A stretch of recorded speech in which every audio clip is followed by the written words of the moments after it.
Es un gusto y una satisfacción enorme para la Cátedra de Cocina Tachirense y para nosotros que estamos acá, contar con la compañía de todos ustedes hoy. Este es uno de los primeros encuentros de la Cátedra de Cocina Tachirense que vamos a tener.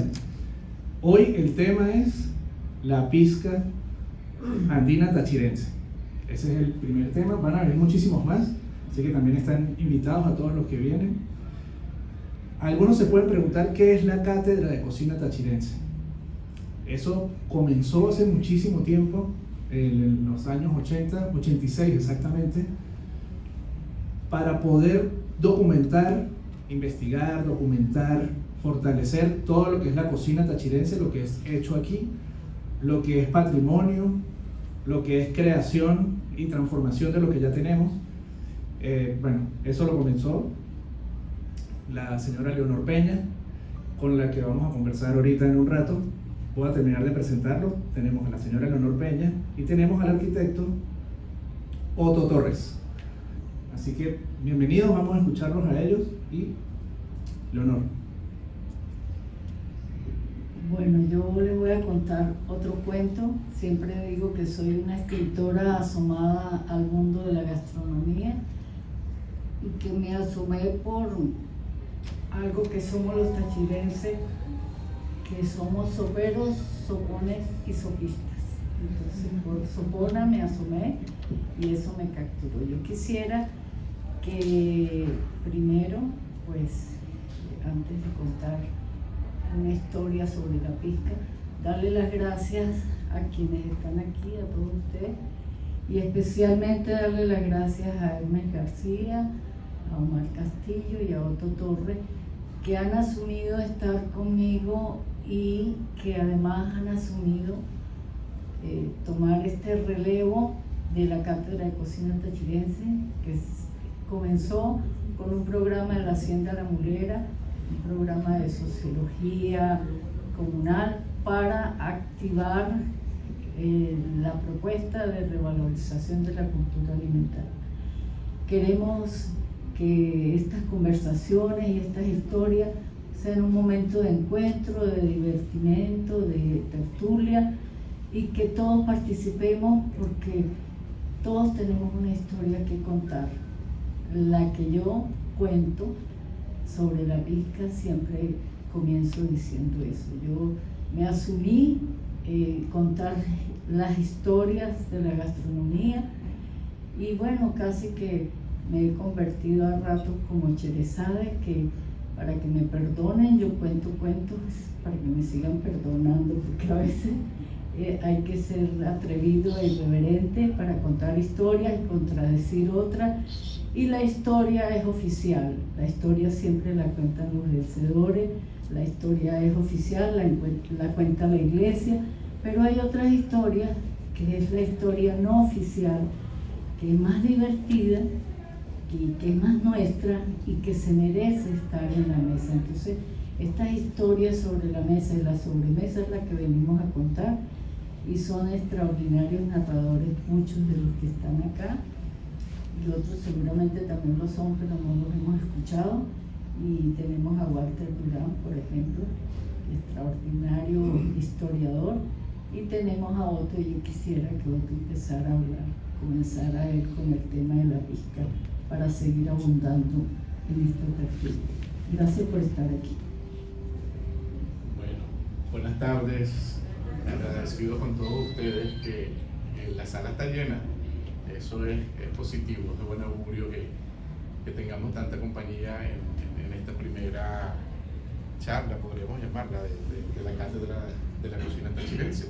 Y bueno, como lo dijo Leonor, pues bueno, hay miles de historias atrás de lo que es la pizca tachirense. Ustedes, cada uno de ustedes tiene su propia historia y su propio concepto de lo que significa. Y bueno, nosotros aquí unidos a Leonor, que ha sido nuestra maestra y nuestra mentora, hemos aprendido muchísimo a través de su investigación, de su recopilación, de la tradición oral tachirense, de escucharle los cuentos desde la viejita por allá en el páramo o a la persona más culta de la ciudad cómo son sus preparaciones y de lo que piensa de la pisca tachirense. Y basándose en todas esas investigaciones, pues llegamos a una conclusión. Parte de ellas están expuestas en el libro de La cocina tachirense, de lo que realmente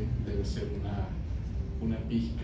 Hay pisca andina, porque está la pisca trujillana, la pisca de Mérida, pero está la pisca tachirense, es la que, de la que venimos a hablar hoy aquí en este lugar. Así que muchas gracias por estar aquí y bueno, vamos a empezar a hablar de lo que significa para ustedes una pisca. La idea de este conversatorio es que ustedes se interactúen con nosotros y podamos sacar buenas historias de este momento.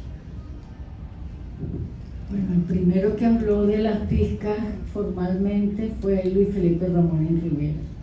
Y a partir de Luis Felipe Ramón y Rivera, que hace una investigación en los años 50, porque ese grupo de hombres tachirenses como Luis Felipe, como Pedro Antonio Ríos Reina, como Ramón J. Velázquez, como Leonardo Ruiz Pineda, pues eran como unos príncipes pochos. Y ellos no les bastó estudiar acá, sino que decidieron ir a estudiar a Caracas y después ir a estudiar a las mejores universidades del mundo. Y Luis Felipe estudia en Buenos Aires en la escuela de etnomusicología y folclore, hoy en día se llama cultura tradicional. Y en ese momento su tesis de grado de 3 tomos, que fue publicado por la Biblioteca de Autores y Temas Tachirenses, fue presentada en un concurso mundial de la UNESCO sobre la cultura tradicional y él gana un premio mundial con esos 3 tomos. Duró 6 años investigando en todas las aldeas, caseríos. Esa investigación de Luis Felipe es única en el mundo y se gana un premio que es una beca vitalicia y un premio que durante 10 años le costea la investigación. Total que es la mejor, la máxima investigación que hay sobre cultura tradicional. Y él ahí toma en 80 páginas pues toda la relatoría de lo que fue esa información que él recaba de pueblo en pueblo, de aldea en aldea, y se fijó en que los tachirenses pues desayunamos con sopa. Somos una región de los Andes que, así como en todos los Andes latinoamericanos, se toman caldos y algunas infusiones, pero acá era una constante. Y él empieza a hablar de que una pisca es una pisca, y recopiló no solamente en más de 80 informantes las maneras de hacerlo en cada municipio, o sea, de acuerdo a cada terraza térmica, y encontró que hay hasta piscas hechas con agua de coco en las zonas del sur del lago, en donde seguramente los vaqueanos o los trabajadores del campo, cuando salían no tenían agua, y el río estaba crecido y el río estaba sucia el agua, entonces la mejor manera de conseguir agua era con los cocos. Entonces hay unas piscas, y esas son unas piscas, como diríamos acá en una manera de hablar del grupo nuestro, unas piscas de lujo. Y creo que ese es el secreto de la fortaleza de los tachirenses, es ese. ¿Me escuchan? Sí, se escucha. Entonces, el secreto de la fortaleza de los tachirenses es que desayunamos con sopa. Y eso siempre lo decía, y en todos nuestros visitantes, pero ¿quién lo dijo? Muchísimas veces, lo dijo Manuel Caballero, era un historiador, un gran amigo. Yo siempre decía que era un tachirense nacido en Barquisimeto, y fue una persona que amó al Táchira de tal manera que venía prácticamente una vez al mes, y él dijo algo, porque tenía en ese momento, editó su libro de Gómez, el tirano liberal. Entonces él, para darle más fuerza al tema de la fortaleza de Gómez y por qué ha sido el malo de la película, y siempre el malo de la película es el que tiene más fuerza, más idea, es el que exige más, el que trabaja más. Y él dijo, el secreto de la fortaleza de los tachirenses es que desayunan con sopa. Entonces nos propusimos documentar eso y yo empecé a buscar en muchos libros y todo lo que Luis Felipe, que revisó el libro de cocina tachirense durante 6 meses, y el doctor Ramón Velázquez, que se leyó el libro durante 2 años antes de que se editara. El libro sale en el año 97 y encontramos tanto material sobre las sopas que resolvimos hacer un libro que se va a llamar, y que ya existe, pero que lo estamos trabajando con Paul Banner, en el capítulo del Táchira alemán, de las sopas de origen alemán, que se debe llamar sopas, sopitas y un sopononom. Y de esas sopas, sopitas, la pizca es el inicio de todo. Todo comienza con una pizca. Entonces esa templanza, esa fuerza de los tachirenses comienza con ese trabajo de respetar las horas, el itinerario de la mesa, y empieza con que en las zonas de la agricultura, nosotros somos de una cultura agrícola, se toma la pizca antes del desayuno como un tónico estomacal. En la medicina natural, en la medicina de hierbas y aromas que hay en tantas culturas, aparece la pizca más que con otros nombres como una infusión de cilantro, que es un gran tónico. Entonces, bueno, los tachirenses han sido famosos por mandar, por trabajar, mandar y pecar, y nadie nos gana en eso. Y por eso la pizca es como uno de los secretos. Cuando vino Oscar Llanes a hacer su programa de Así son las cosas, él hizo como un apartado, manejó un tema sobre cuál es el secreto de la fortaleza de los tachirenses. Y entonces él decía, y lo tituló así: de Juan Vicente Gómez para abajo, lo que comen los señores tachirenses para no quedar mal. Bueno, las señoras quedamos muy bien haciendo pizcas, ¿no? Y los señores pues tomándose.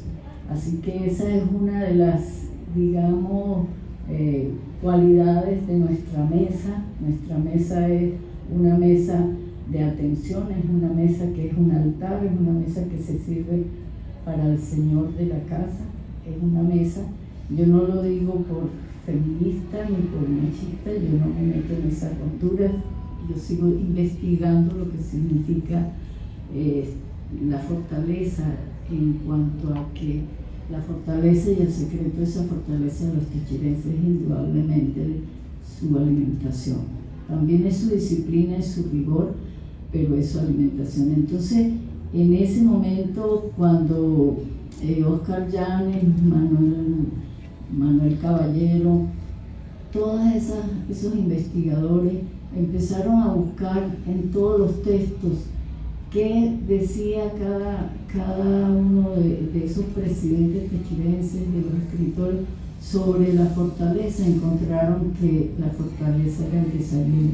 Y Juan Vicente Gómez fue, a través de Ramón J., en el libro Confidencias Imaginarias de Juan Vicente Gómez, quien dijo muy claramente, esos desayunos tachirenses que comienzan con una buena pizca y que en el centro llaman desayunos andinos y que son como un almuerzo. Yo celebro que en este momento en muchos de los restaurantes, no tanto como yo quisiera, el desayuno tachirense se ha retomado. Pero vamos a ver qué dice Hermes de su cuento sobre la pizca y su cuento y su encuentro con la pizca de los abuelos. Bueno, sí, yo creo que todos tenemos un cuento con la pizca andina tachirense, ya sea porque es la primera vez que la probaron o porque les recuerda algo muy bonito a su familia, les recuerda a algún pariente, a algún familiar, a sus abuelos. En mi caso me recuerda mucho a mi abuelo porque fue el primero que me habló sobre la pizca. Mi abuelo hace 90 años trabajaba en una finca de café en Rubio. Él se encargaba de todo lo que era la cosecha del café y todas esas actividades. Él tenía que llegar a las 5 de la mañana a la finca. Pero él iba todo ilusionado porque sabía que a las 6 de la mañana el patrón le tenía una pizca. Eso era lo primero que probaban después que comenzaba la jornada a las 5 de la mañana, a las 6 de la mañana tenían que parar para irse a tomar una pizca. No era el desayuno, era una pizca solamente. Él decía que cuando tomaba la pizca, el cuerpo le cambiaba. O sea, pasaban sucedía como una especie, hablando en términos médicos, era como una termorregulación. Era como un proceso de termorregulación para seguir trabajando. Luego les traían algunas arepas, luego venía la comida a media mañana, alrededor de las 11 de la mañana, y luego a la 1 te hacían el almuerzo. Entonces yo le preguntaba que cómo venía esa pizca, que qué tenía. Me dice, a veces, si éramos varios los que llegábamos a las 5 de la mañana y teníamos suerte, tenía 2 huevos para compartir entre todos los que estábamos trabajando. Porque en ese momento los huevos y la carne eran muy caros, pero era más barato todavía que compartiéramos huevos y no la carne. Entonces a veces, si teníamos suerte, nos daban 2 huevos, y así iba. Bueno, mi abuelo se escapó de esa finca y llegó aquí a San Cristóbal como a los 25 años a comenzar un negocio en el centro de San Cristóbal. Entonces, pero es curioso, y después de eso pues empecé a ver la pizca con otros ojos, a verla de otra manera, de por qué era esa entrada, por qué no desayunaban de una vez. Y eso pues es mucho del clima que tenemos acá en el Táchira. A veces esa termorregulación la hacemos con café, la podemos hacer con chocolate caliente, pero es diferente cuando se hace con pizca porque te prepara para lo que viene, para la comida. Entonces, bueno, ese es como uno de mis cuentos. Y siempre haciendo turismo regional, una de las cosas que yo quise hacer fue probar la pizca en muchísimos pueblos, a ver si iba cambiando. Entonces, sí había un patrón que seguía. Entonces sí es interesante, y también que hay muchas variantes de pizca. Esta es la más básica y sencilla, que es la de, bueno, ya ustedes lo van a explicar, ¿no? La pizca negra, que es la más básica, que es una pizca de cilantro, una pizca de sal, una pizca de cebolla y agüita. Es muy básica, pero su sabor es increíble, su sabor es muy bueno. Y pues bueno, en mi abuelo causaba esa impresión y quería compartírsela. ¿Y tu abuelo? ¿Tu abuela? Mis abuelos, bueno, mis abuelos de parte y parte, de madre y padre, personas del campo. Y hablando pues un poco de poética de esas épocas, pues mis abuelos sí son antiguos porque eran personas que nacieron en 1895. Mis abuelos de padre y madre, y se criaron en unos ambientes muy rurales, cocinas de fogón de estufa, ollas negras dignadas por el tiempo, cocinas de bareque, todo lo que de repente yo le pregunto a algunos de ustedes qué se imaginan del Táchira antiguo, o lo que la gente añora cada vez que va al páramo o va de paseo a alguna finca. La gente tiene en mente ubicar ese tipo de espacios, ¿no? como de una hacienda antigua, ya sea de café o agricultura de cualquier tema. Y siempre están esos espacios que eran muy sagrados, porque allí se producía el alimento necesario para que esta familia funcionara. Y no solamente la familia, sino todo el equipo de trabajo que estaba atrás de estas haciendas o de estas unidades de producción. Entonces, la pizca, como bien lo dice la palabra, son poquitos de cada cosa: un poquito de sal, un poquito de cilantro, un poquito de cebolla junca, exactamente, y con eso se hacía la infusión. Yo no sé si ustedes alguno han hecho la prueba, pero pongan a hervir una raíz de cilantro con algo de sal y pónganle una hoja de cimarrón y verán el increíble sabor que eso agarra. Uno dice, bueno, eso no debe saber a nada, pero sí, pruébenlo después de un rato y verán. Allí nace la pizca negra de esos sabores, y como decía Leonor, pues es un tónico, porque si se lo daban a uno antes de desayunar, pues el estómago quedaba ya como que preparado para para lo que viene, porque ese aroma, ese sabor ya le dice a uno, viene algo mejor. Y seguramente después venía un caldo un poco más sustancioso, unos huevos, o otro tipo de pizca, que era la pizca blanca, o ya con papas, quesos criollos, la mantequilla hecha en el mismo lugar. Y eso es lo que se compartía en la familia, porque de allí salía digamos que el poder, las energías necesarias para continuar la labor de la agricultura, estar alentados, o sea, desayunaron bien, así decía mi papá. Entonces, mis abuelos, pues en sus casas siempre tenían la pizca, más las arepas de maíz pilado, porque no eran arepas de harina pan. Se molía y se pilaba el maíz y se hacían las arepas. Eso llevaba su tiempo, o sea que la jornada empezaba tipo 5 de la mañana. Vas a buscar la leche recién ordeñada, o sea, era todo un proceso que tenía ya todas sus coordenadas listas para que todo funcionara.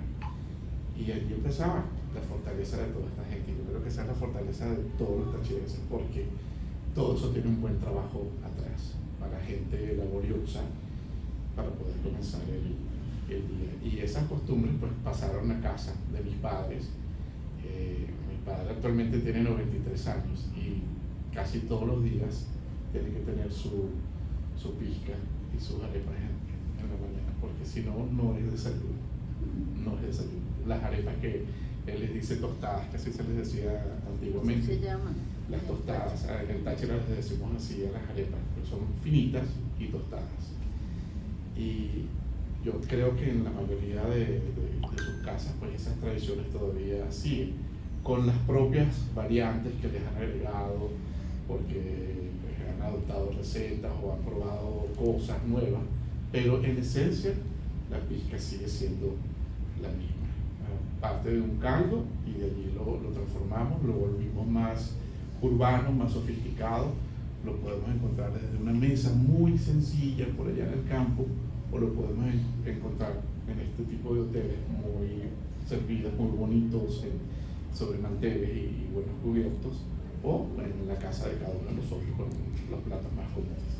Y todos lo comemos de diferentes maneras, o sea, y alrededor de ella pues ya se empiezan a tejer miles de historias, ¿no? Bueno, nosotros queremos, y yo creo que estoy en la obligación de contarles por qué este invento de las tertulias, además que porque son divertidas y las hemos hecho en otras ocasiones, y una vez en el Ateneo, pues Manuel Caballero inventó con todos los biógrafos de Juan Vicente Gómez y Ramón J. Velázquez salvar la hacienda La Mulera. Y la mejor manera de entrarle a una comunidad tan cerrada y que había sido tan golpeada por ser el sitio donde había nacido Gómez, que es el malo de la película. En Venezuela Bolívar es Dios y Gómez es el diablo. Entonces Manuel Caballero escribe ese libro de Gómez el tirano liberal y habla y dice que Gómez es el padre de la Venezuela moderna, y empiezan todos los biógrafos a trabajar sobre eso y resuelven salvar La Mulera, pero todos tenían temor de que les dijeran viejos gomecistas, ¿no? Eso fue hace unos cuantos años, yo tenía 32 años, y entonces ellos dijeron: Leonor, tú eres la que va a aparecer, tú eres la que va a poner la cara, porque a ti nadie te va a decir vieja gomecista, porque tú no habías nacido cuando Gómez era el dictador. Y yo, que siempre he creído que lo que es bueno para el Táchira es bueno para todos, pues dije que sí.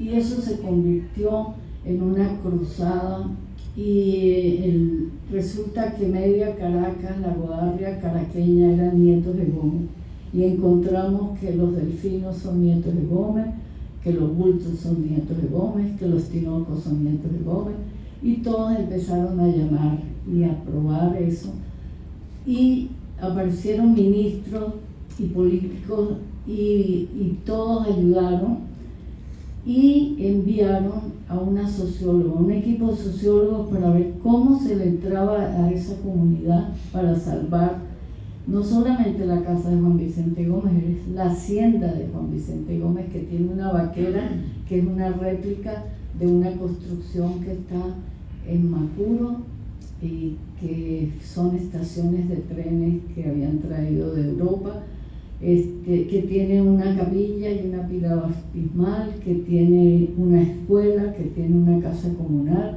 más la sencilla casa de los Gómez Chacón.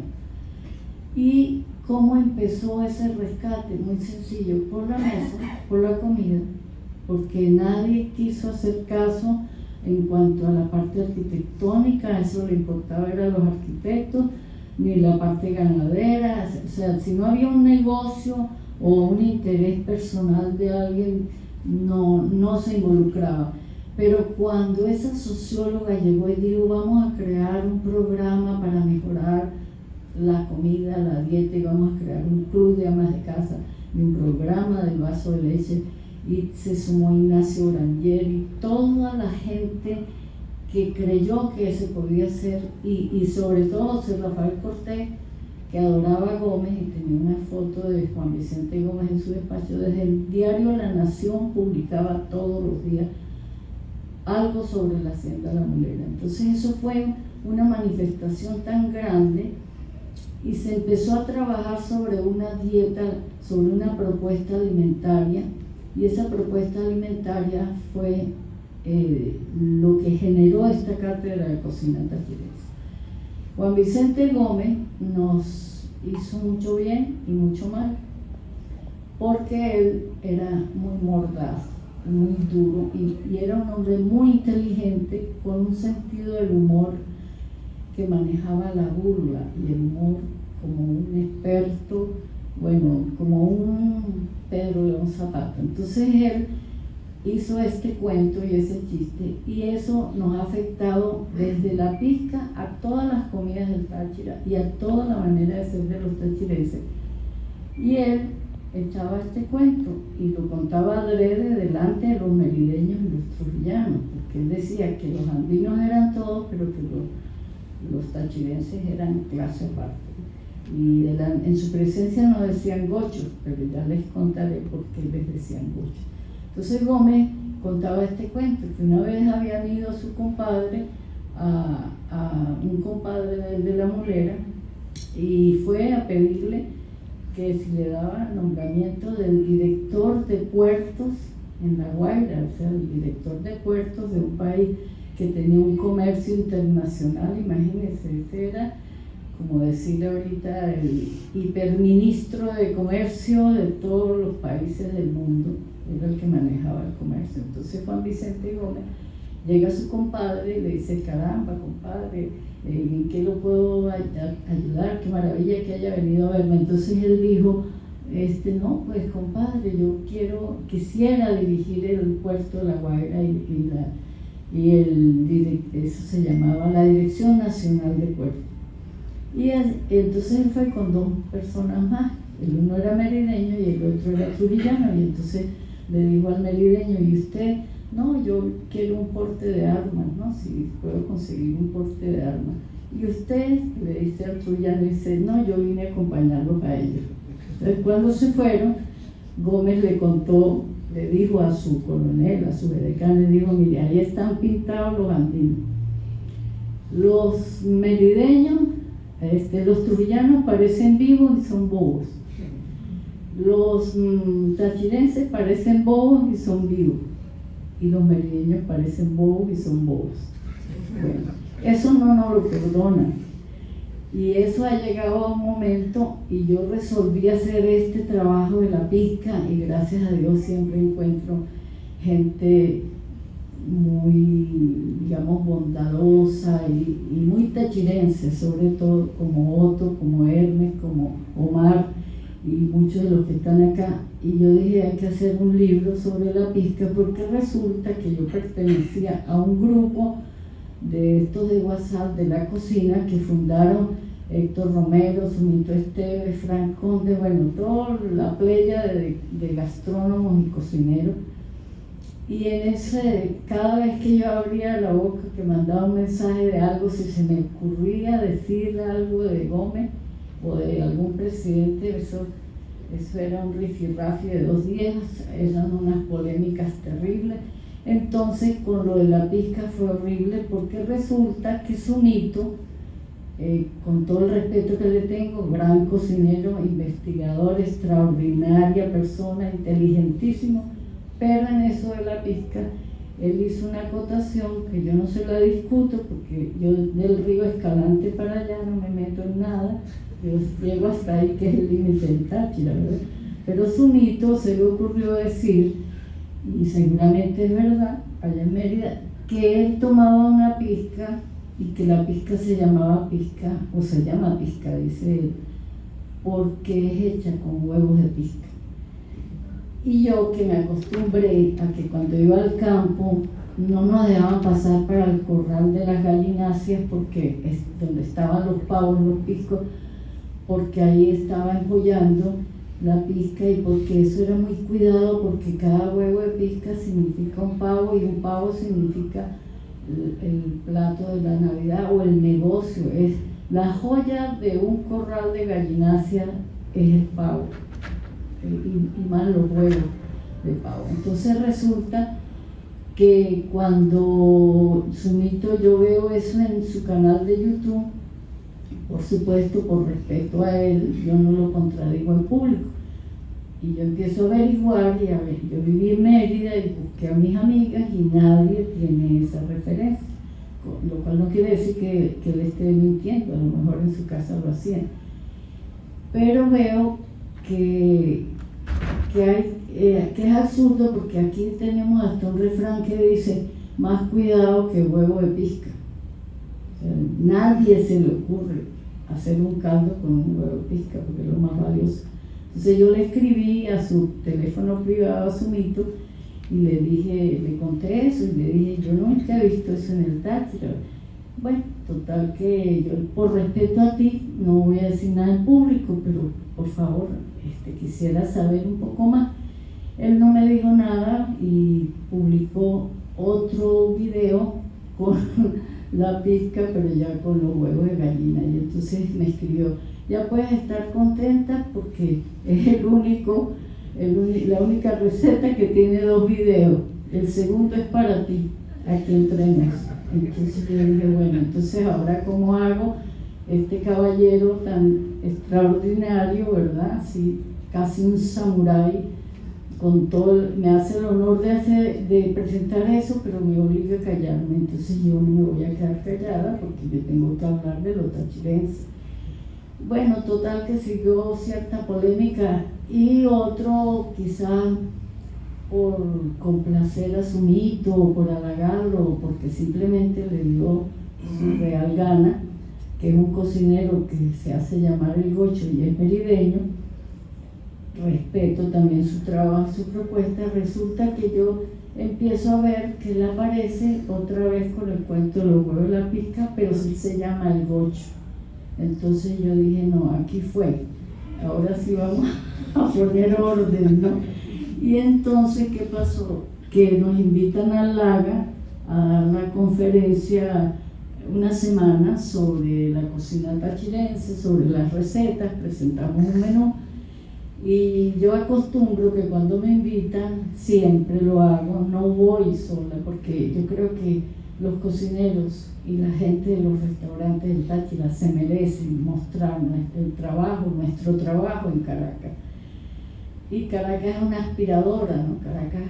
Todo es Caracas y lo que se dice en Caracas, entonces a mí me gusta replicar desde la catedral de aquí, porque aquí también hay catedral y campanas, entonces bueno, yo dije vamos a replicar y a replicar duro. Y nos fuimos una semana, invitados por el Laga, que es la Academia de Gastronomía de la Universidad Católica, y dijo, voy a llevarme una cocinera que es una estrella, está en el diplomado de cocina tachirense conmigo, tiene un año trabajando, callada, haciendo las recetas, probando, y voy a ir en nombre de ese restaurante donde ella trabaja, que la alumna honoraria que entró casi a la fuerza al diplomado porque no tiene tiempo y tenía una bebé y todo eso, pero entró al diplomado. Entonces yo dije, nos merecemos mostrar un gran restaurante, una gran cocinera y nuestra propuesta. Y lo primero que hicimos fue dictar una cátedra sobre la pizca y por qué es pizca negra, pizca blanca, caldo con papas, caldo cuajado y un caldo evolucionado, como dijo José Rafael Lovera en el SEGA, a consomé, a gran consomé. El capítulo de las pizcas en el libro de cocina tachirense dice pizcas, caldos, cuajados y consomé. Y el doctor Lovera, en los años 90 y principios del siglo XXI, hizo que un tachirense, Douglas Nieto, que tuvo aquí un restaurante que es La Olleta, hiciera su tesis de grado sobre la pizca. Total, que nos hemos propuesto hacer esos talleres. Hoy Luis Müller de la Escuela Mariano Moreno de Caracas nos ha invitado a llevar ese taller de las pizcas tachirenses y a enseñar que una pizca es una pizca y que se escribe con S, y que Antonio Ruiz Sánchez se tomó la molestia de investigar y de por qué pizca con Z es en relación a la cantidad, pero pizca con S es nuestro caldo. Entonces, toda esa polémica que se formó, llegó un momento en que me dijeron así como de una manera, pues digamos acá que por toposos, como decimos aquí, ¿no? Entonces me dijeron, bueno, pero dígame, aquí en Caracas, ya que usted sabe tanto del Táchira y que ustedes han mandado tanto en Caracas, dígame aquí, ¿en qué sitio se ha tomado usted la mejor pizca tachirense en Caracas? Entonces yo le dije, en la mejor cocina tachirense que tenemos en Caracas, que está en Miraflores. Porque como hemos tenido 9 presidentes y mandamos casi 80 años, pues los cocineros de Miraflores eran expertos en pizca. Así que con eso preferí callarme, e incluso la mitología caraqueña en burla a Carlos Andrés Pérez, porque a quien más chistes le han hecho, porque nosotros los gochos somos como los pastusos, los boyacenses de Colombia, que somos objeto de la burlita y el humor, y bueno, eso es muy divertido si se lleva a esos niveles de ilustración, pues, y se contesta y se replica desde la ilustración. Entonces, bueno, en ese momento a Carlos Andrés Pérez le hacían chistes y decían que las pizcas de Carlos Andrés Pérez eran hechas con huevos de paloma, porque los tachirenses porque los tachirenses siempre han sido muy, aparte de Luis Herrera Campins, que era famoso porque le encantaba comer, siempre han sido los tachirenses los que marcaron en la mesa de Miraflores. Ahorita hay un escritor de gastronomía de apellido Veloz que está haciendo unos ensayos sobre las mesas de los presidentes, y es impresionante el afán de los tachirenses por tener sus cocineros, quizás yo creo que más que por gastrónomos, porque tenían miedo de que los envenenaran. Entonces tenían su propio cocinero por seguridad alimentaria. Bueno, y este señor, con ese trabajo, pues claro, Ramón J. Velázquez hace un libro que se llama Confidencias de Imaginario Juan Vicente Gómez, y en ese libro aparece narrado por Gómez cómo eran esos desayunos en La Mulera y en el Táchira antes de él ser presidente, porque antes de él ser presidente fue uno de los ganaderos más acaudalados y más prósperos de Venezuela, y era socio de los ganaderos de Guárico y de los ganaderos del centro del país.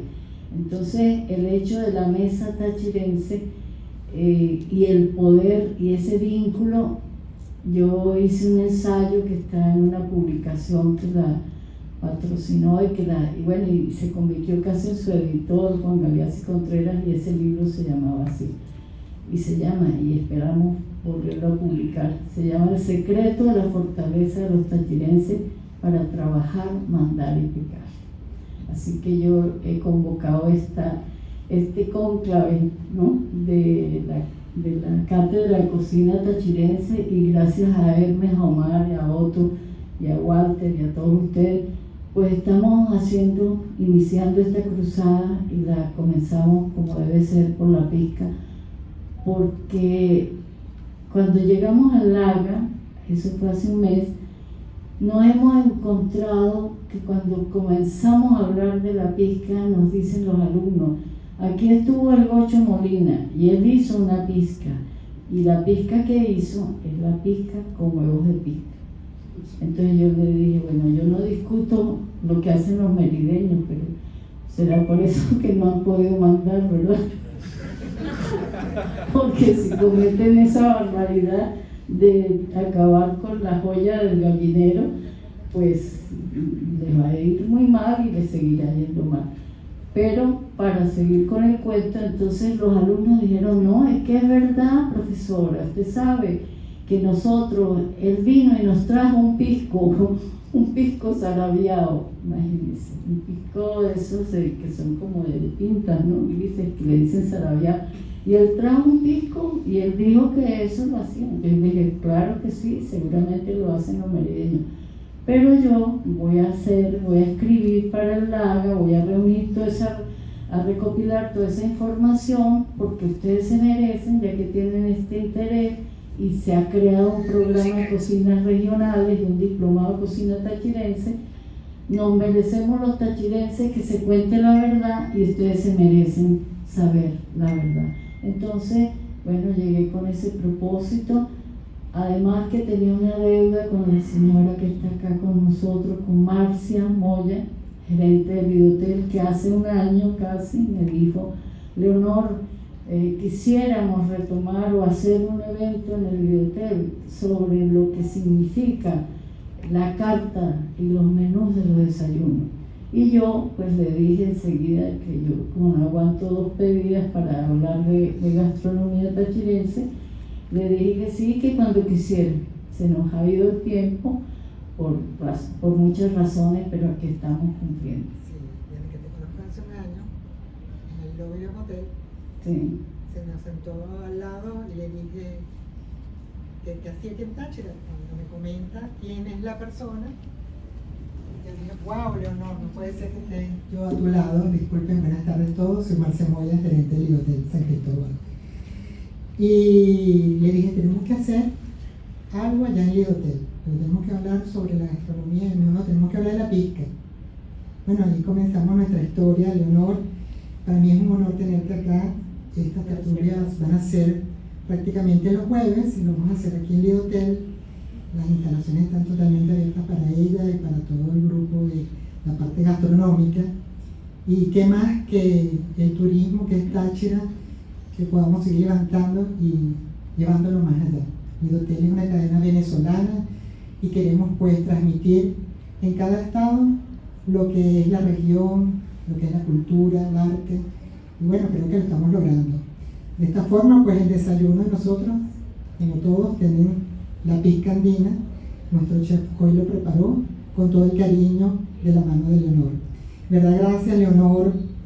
Para mí es un honor, ¿verdad?, tenerte acá, y continuamos con esta primera y van a ser muchas más. Gracias.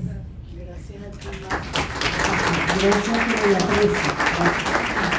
Bueno, yo lo que hago es contar el cuento, y si no tuviera el equipazo y toda la gente que ha estado, esto ha sido un trabajo de equipo siempre.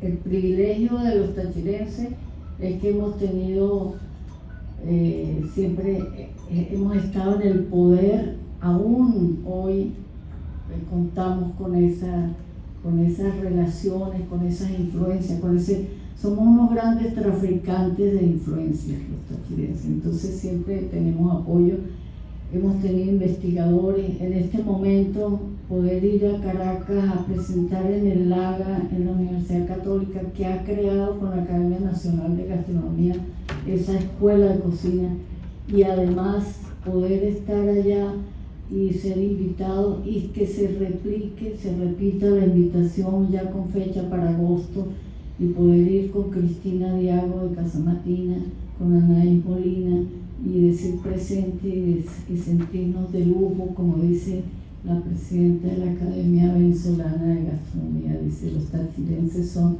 luxury. Y es un gran lujo que tengamos un diplomado de cocina tachirense, que la graduación de ese diplomado, y quienes están ahí pues han sido empresarios, emprendedores, el Consejo Panadero. Tenemos una sommelier fabulosa que tendrá la próxima tertulia acá, que está haciendo con nosotros el libro de los licores del Táchira. Y bueno, y contar con este equipo y seguir trabajando para demostrar lo que siempre ratifico y que creo que es nuestro lema, que si un pueblo es lo que come, los tachirenses somos un pueblo maravilloso. Pero yo quisiera escuchar a Walter, por ejemplo, que es uno de nuestros más respetados y respetables cronistas de la ciudad, de verdad, un gran investigador, es nuestro maestro y nuestro asesor en tantas ocurrencias de salvar, de proteger el patrimonio de la ciudad y este patrimonio cultural gastronómico que tanto nos representa. Walter, por favor.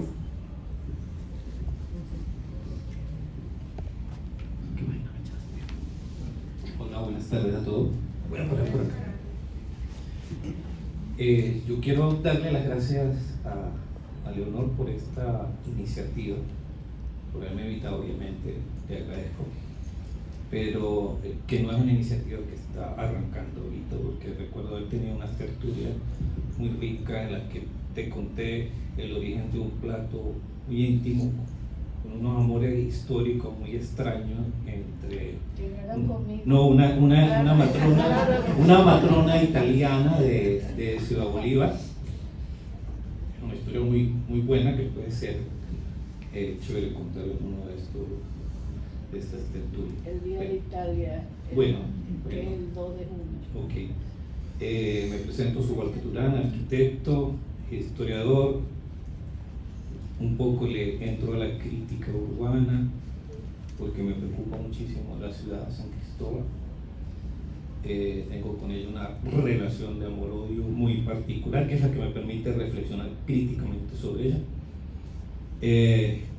Gran culpa de la ruta que ha tenido mi vida profesional se la debo a Leonor. Estando muy... A ver, Leo, recuérdame, No diga fecha, por favor. El tema, no. Que yo ya voy a El empezar tema a quitarme del los Palacio de los Leones es uno de los inicios de ese interés mío por el patrimonio histórico, la vinculación con la historia de la arquitectura, la historia del urbanismo, la historia de la tecnología, que fueron asignaturas que terminé dando en la universidad donde me gradué, en la UNED, y también di en UCB mientras hacía mi maestría. Tienen origen en esa lucha por el patrimonio y lo maltratado que estaba.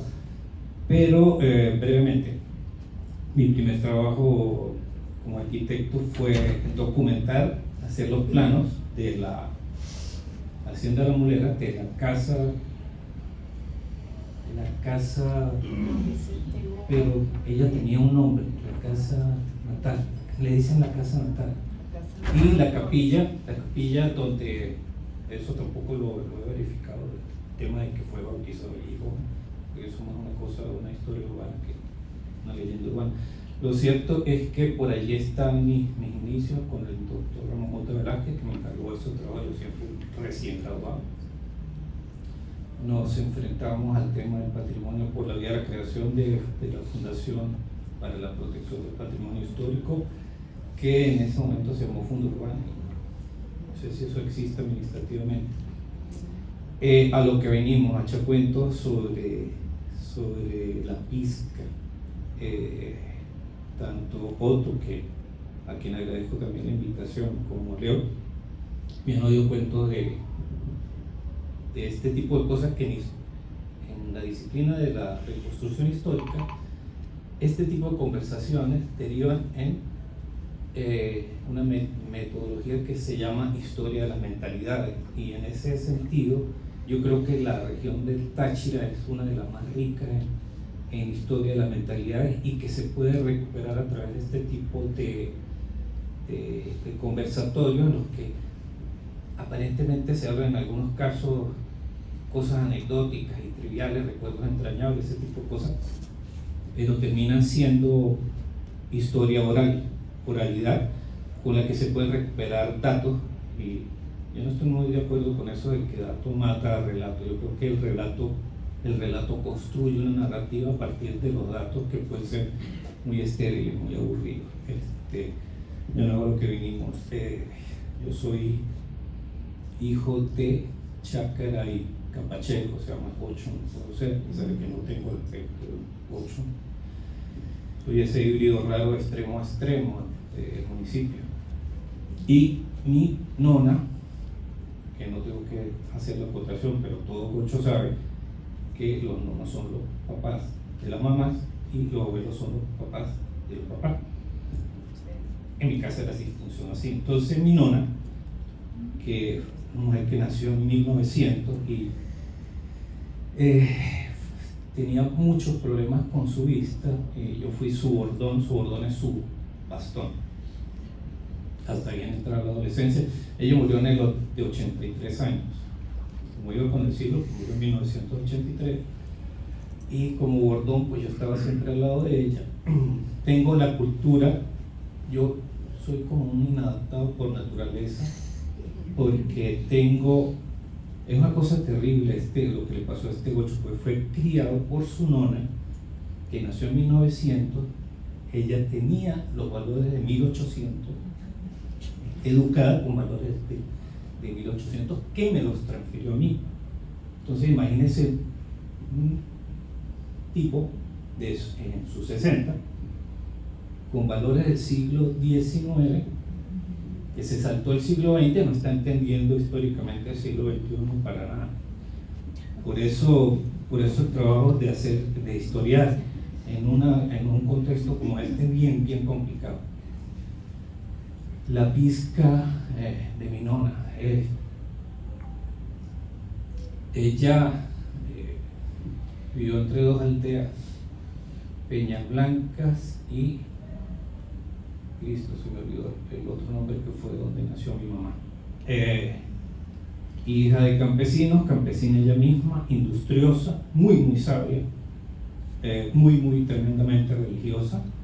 Yo estoy fuertemente condicionado por los valores de judío-cristianos y religiosos, que son un conflicto, en este momento es un conflicto terrible, porque siempre está uno modulando la veracidad de esos valores y contrastándolos con la realidad.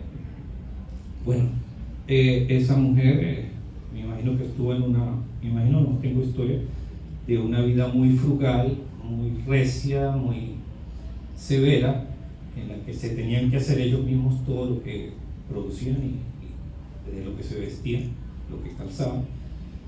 Su pizca es una pizca entrañable, porque está hecha como decían ustedes, a base una infusión primero de las raíces del cilantro y, hasta donde recuerdo, la parte verde de la cebolla junca. Eso no se deja hervir, sino que se infusiona un rato largo y se pican los tallitos del cilantro, no el verde, pero el verde se pica para servirlo sobre la pizca servida. Bien, eso una vez infusionado, se le añade la papa troceada y se le añaden los trozos de cebolla junca, que los caraqueños no saben qué es cebolla junca. No saben qué es Que lo pizca, diga no saben qué es Cristina, ¿sabes qué cebolla junca? Me costó. Y es de una sabiduría el nombre de cebolla junca, porque no es cebolla larga, ni es la ciboulette, que es la cebolleta francesa, es cebolla junca porque la forma es de un junco.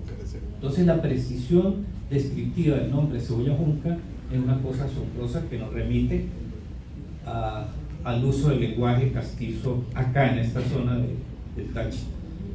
Entonces contabas, picadita los tallos, la raíz infusionada, la papa en cuadritos, y ahí voy a hacer una salvedad de mi pizca, la mía propia, y la leche antes de que hierva todo eso. se le da un primer hervor a ese asunto, y ahí es donde se introduce una cebolla de toda la vida, cebolla blanca. Creo que ella usaba cebolla morada, picada en cuartos, nada de picadita ni ningún otro estilo. Y todo eso se infusionaba, sal y el tema de la teoría de los huevos. Eso es toda una teoría. Eso es toda una teoría. Primero se cuenta el número de personas que van a comer, porque es un huevo por persona. Guarden eso en la memoria. Se vacía un huevo en el caldo. Pizca es con leche. Caldo de papas es otra cosa, sin leche. Se vacía un huevo y se revuelve, se bate para que cree unos hilos. Esos hilos son muy atractivos visualmente y remiten a una preparación francesa, ahorita no recuerdo el nombre, que tiene esa misma práctica de batir un huevo en ese caldo. Ahorita no recuerdo cómo se llama. Y se cuentan a los participantes de la sopa, y creo que 3 minutos, 4 minutos antes de servir, se vacía, se casca cada huevo y se pone allí, distanciado para que no se pegue. La idea es que eso no cuajen, que los huevos no cuajen y que salgan con el cucharón al plato, que es lo que primero que se sirve es eso, y después sí la papa y el caldo.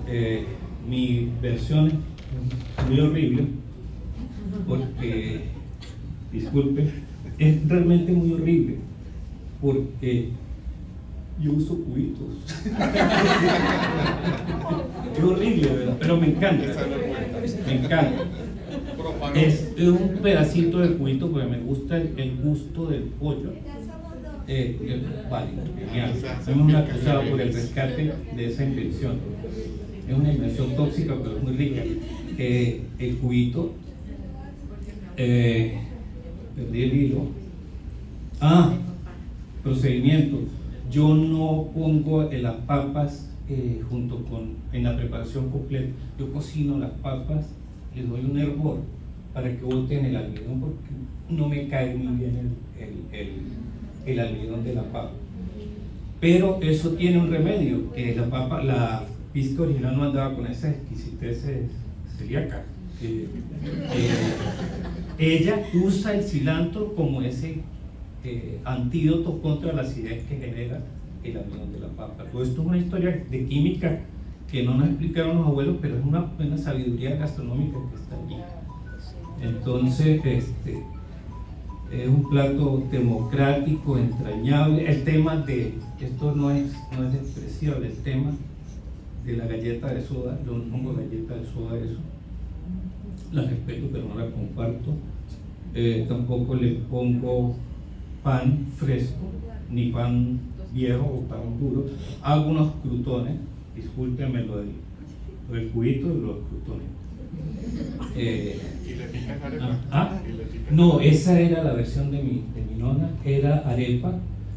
Olvídese, arepa vieja, no, es arepa nueva y delgadita que se pica como una galleta. Las otras cosas son, eso fue después de Chernobyl, lo de la galleta picada, y eso fue de Chernobyl.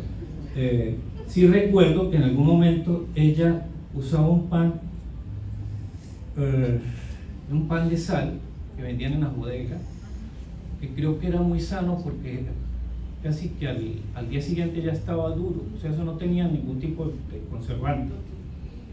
Era infame, a mí no me gustaba porque solo sabía a sal, ni siquiera sabía pan. Entonces mi versión, el nombre que yo le daba a eso no era pan de sal, sino sal de pan, porque no tenía mucha grasa el pobre pan. Y eso lo usaba para aderezar esa papa. Ya, acabo, porque si no me voy a comer. ¿Cómo se llamaba tu abuela? María Lucía Pernía de Pérez. Esa es la pizca María Lucía, entonces. María Lucía. Qué bonito, gracias. Hay varias cosas que quiero rescatar en términos de la anécdota como documentación para recuperar historia gastronómica.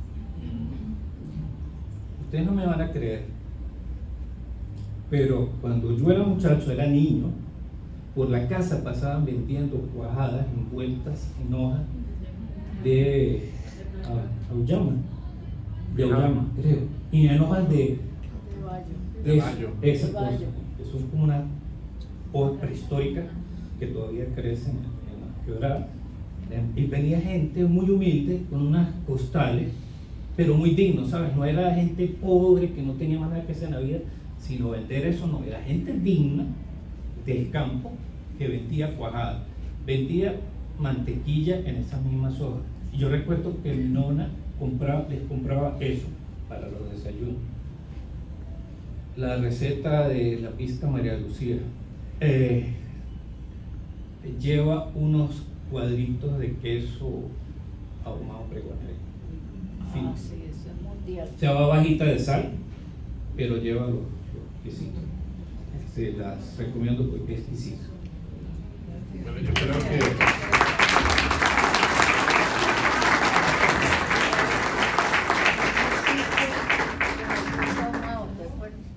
Sí, la pero que ese pesca, cuajá todavía se consigue camino al Zumbador. sí, Hay todavía. muchos sitios donde todavía se hace. Fíjense que la pesca María Lucía de la abuela del arquitecto Walter es válida, era de pregonero, Sí. dijiste que era la señora, y de 1900. O sea, todo lo que él contó es válido. Eso forma parte de la tradición oral de los tachirenses, y eso fue lo que hizo Luis Felipe Ramón y Rivera durante tantos años, como, no sé, Leonor es la que sabe específicamente que Más fue que yo, amiga más que personal yo. de Luis Felipe. Ya me siento Para los que no jurásica. sepan que fue Luis Felipe Ramón y Rivera, fue el que escribió Brisas del Torres, ¿no? El que nos dejó ese gran legado, violinista y el fundador de la orquesta De típica nacional. Típica Nacional. Pedro Antonio Ríos Reina de la Sinfónica. que es el nombre de la sala principal del Teresa Carreño, también era de Colón, Pedro Antonio Ríos Reina. Todos los tachirenses, de bien o de mal, que han dejado en alto el nombre del Táchira por múltiples razones, todos se fueron a Caracas. Hay un libro que a mí me encanta, que lo escribió Francisco Zuniaga, que se llama El pasajero de Truman, y es la historia de Diógenes Escalante. Cuando uno abre ese libro y lee la primera página y dice: cuando salí de Queniquea rumbo a Caracas, yo creo que cualquier tachirense que lea ese libro y en su primera hoja queda enganchado de una vez, porque ahí empieza la historia de Diógenes Escalante, y bueno, hasta que finalmente terminó en su locura cuando iba a ser presidente después de la muerte de Gómez. Así como Diógenes, todos los tachirenses, desde Cipriano Castro, Juan Vicente, personas que nos dejaron muchísimo en el mundo de la cultura, como Luis Felipe, y después incluyó a su esposa, una argentina llamada Isabel Arens, que también le dejó muchísimo a este país en temas culturales.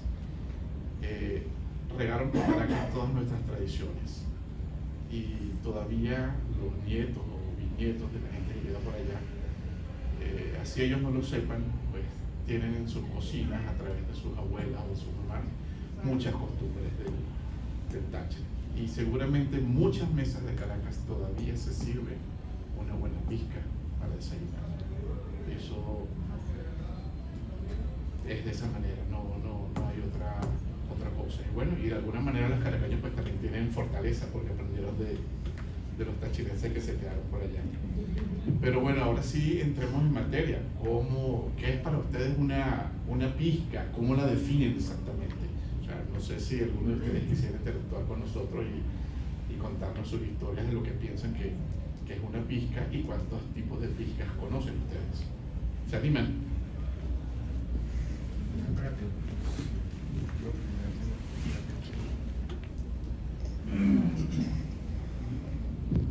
Buenas, soy Rafael de Que Te Veo. Yo tengo una duda muy graciosa, pero estamos en confianza porque yo siento que en mi casa me engañaron. No, en serio. Sí, porque toda la vida he tenido la duda existencial, y ya que está en una cátedra sobre la pizca, la pizca lleva leche, ¿verdad? La pizca blanca, porque hay una negra que es la primera que es sin leche. A ver, porque en mi casa no le echan leche. Porque es pisca negra. Entonces yo he comido toda mi vida, o sea, mi abuela, o sea, retomando la historia de las abuelas, ¿no? Mi abuela sí hacía lo que dijo él que hacía su abuela, de mezclar el huevo. De hecho mi mamá todavía lo hace, de que quede como los cabellitos, pero nunca le hemos echado leche. O sea, yo como pizca con leche o blanca, así en sitios, pero en mi casa no se come así. Y de hecho, yo soy uno de los que sí parte la arepa y se le echa la pizca. ¿Lleva papas? Sí, no, por supuesto. O sea, mi mamá le echa cilantro, le echa la papa, huevo y queso llanero. O queso, no, más bien queso duro o queso merideño. Lo que pasa es que la pizca, según Luis Felipe, la pizca andina tachirense, según Luis Felipe Ramón y Rivera, primero es la pizca negra, que es solo el gajo de cebolla junca, muy bien llamada como dice Walter, que debe sellarse. Ese es un choque térmico que guarda sus vinagres y sus sales, y en base a ese se le agrega el agua y el cilantro, como lo explicó muy bien en esa arqueología del sabor que nos explicó aquí Walter. Esa es la pizca negra. Cuando lleva leche es la pizca blanca, y cuando se le agregan huevos es un caldo cuajado, y cuando lleva papa puede tener o no leche, pero ya el caldo con papas es otra cosa. Por supuesto, esto es algo que estamos intentando poner orden, porque se imagina usted lo que es discutir con cada quien cómo es casi esa receta cromosómica que tiene cada familia y cada cocinero. Entonces los cocineros te dicen, es que mi pizca blanca es con papas, señora. Yo le digo, perfecto, sígala haciendo así, esa es la suya, no es la que yo debo presentar oficialmente. Ahora hay otras versiones que no llamaríamos evolucionadas, sino que son versiones contemporáneas de algunos restaurantes que resolvieron que una pizca puede ser casi un chupe, y entonces la hacen gratinada, y eso tiene unos procesos y unos tiempos tan rigurosos en cuanto al tiempo que está caliente, que permanece hecha esperando a ser servida, y la grasa, que puede convertirse de verdad en algo todo lo contrario del inicio de la pizca, que sea digestivo. Entonces, yo creo que, mira, comer es siempre regresar a la infancia. Eso es así. Cada quien tiene ese troquel de su comida, de su pizca, de su primera comida y de las abuelas.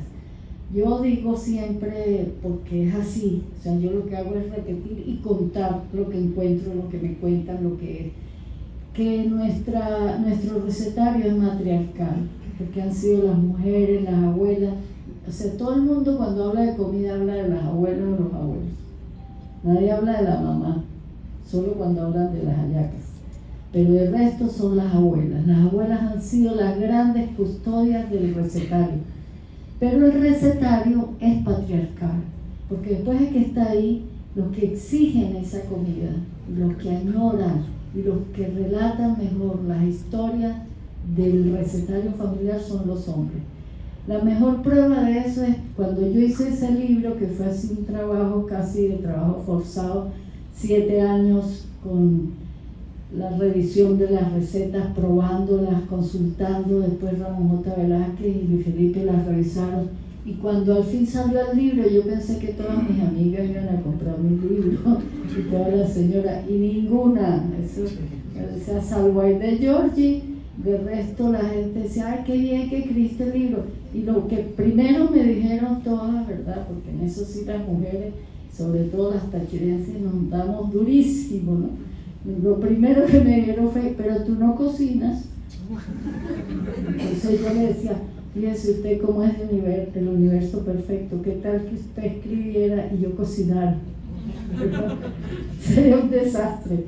Bueno, entonces esa parte el recetario es matriarcal, pero la mesa es patriarcal. Entonces, ¿quiénes fueron los que apreciaron ese recetario y los que dijeron, qué maravilla, vamos a mostrar esto? Fueron todos los empresarios, los hombres, y quienes escribieron sobre el libro de cocina fueron 14 empresarios y algunos escritores. Y Juan Galeazzi Contreras e Ignacio Branger Moreno se peleaban las ediciones y ellos resolvieron por su cuenta llamar a las imprentas y mandar a imprimir 4.000, 1.000, 2.000, y era el regalo del Consejo Bancario Nacional. Y fueron los hombres los que apreciaron y escribieron. Hasta Vladimir Galeazzi escribió, y a mí me impresionaba el juez Dávila Barón, y yo todas las veces que veía en el periódico yo decía, se salvó el recetario, porque como la mesa se sirve para el señor de la casa, pues ellos son los que van a exigir. Y Hugo Mursi decía, ahí debe estar la receta esa que hacía mi abuela, y todos escribieron. Y Ramón J. escribió un texto que preside siempre mi libro, que inicia mi libro, que dice, porque yo le decía a Héctor Velázquez, ¿cómo va a usted a publicar un libro de cocina en la Biblioteca de Autores y Temas Tachirenses, donde están todos los hierofantes, todos esos grandilocuentes señores tachirenses que huelen al canfor, que son así todos casi de museo, y yo con un libro de recetas de cocina? Entonces él dijo, no, eso va a ser un suceso, y ahí tiene que estar todo. Bueno, terminamos con que un día estábamos en Caracas, ya para terminar por cuentos, para que ustedes sigan contando, estábamos en el restaurante Aguido y se para de una mesa el doctor José Rafael Lovera, presidente de la Academia de la Historia, fundador de la Cátedra de Alimentación, fundador del Centro de Estudios Gastronómicos de Caracas, el historiador más reconocido a nivel internacional de la cocina latinoamericana, y viene a saludar al doctor Velázquez y a felicitarlo por ese libro. Y estaba con él una señora que también vino porque quería conocer al doctor Velázquez, y entonces le dice, usted es el del libro, la biblioteca esa era del libro La Cocina Tachirense. Y entonces el doctor Velázquez dijo, yo tenía razón, ese libro va a ser el más vendido de toda la biblioteca. Y así fue, gracias a Juan Galeazzi Contreras, gracias al doctor Branger, gracias a Juvenal Branger Curiel, que está acá con nosotros, Arturo, a todos los empresarios del Táchira, a la Cámara de Comercio, o sea, todos resolvieron que ese era el regalo oficial del Táchira, y yo creo que puedo decir con orgullo y muy agradecida que es el bestseller Gocho, porque vendimos y se imprimieron más de 20.000 ejemplares que se vendieron en menos de 6 meses. Así que si la mesa es un altar y se sirve para el señor de la casa, yo celebro eso.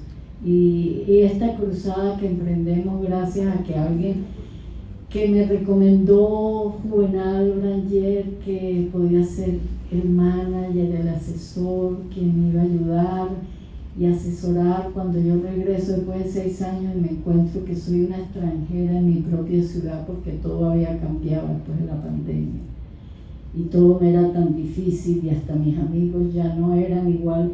Y entonces me habla de Hermes, y Hermes con Otto Torres y con Omar Castillo, pues resolvieron que esta cátedra de cocina tachirense, que el próximo año cumple 40 años, pues debe continuar y debe ser de todos ustedes, porque es que esa impronta, esa historia que cuenta Walter, que cuenta Otto, que cuentan todos ustedes, que todos tenemos, esa historia son las historias, los relatos de sobremesa. Y sí comparto con Walter que, así como dicen que acta mata voto, relato mata todo, porque la academia, y yo lo critico y soy dura en eso, la academia se alejó de lo que era el pueblo. Nosotros que hemos trabajado por nuestra ciudad tantos años lo sabemos, y hay que volver O sea, si una receta no la tienes tu familia, si esa receta tuya se pierde contigo, eso no puede ser. Entonces, bueno, yo a veces me siento jurásica, como tú dices, con esas hojas negras que envuelven la cuadrada. Yo digo, me siento jurásica porque vivo detrás de la pizca perdida de la receta tal, pero hay gente como Juliana Pasolari, que también me ha parado, y entonces ha incluido en su recetario de las celebraciones de la ciudad pizcas, y nos invitó que días a un cóctel que espero que se repita, fabuloso, hecho en Masato. Y bueno, me doy el gustazo de decirle a Juvenal que yo voy a desayunar desayunos tachirenses allá en Casa Martina, y quisiera decirle esto de muchos restaurantes, y debemos seguir en eso. No quiero hablar más porque yo creo que ustedes se merecen que los escuchen. ¿Alguien más que quiera contar alguna anécdota? ¿Algo? Voy. Ana.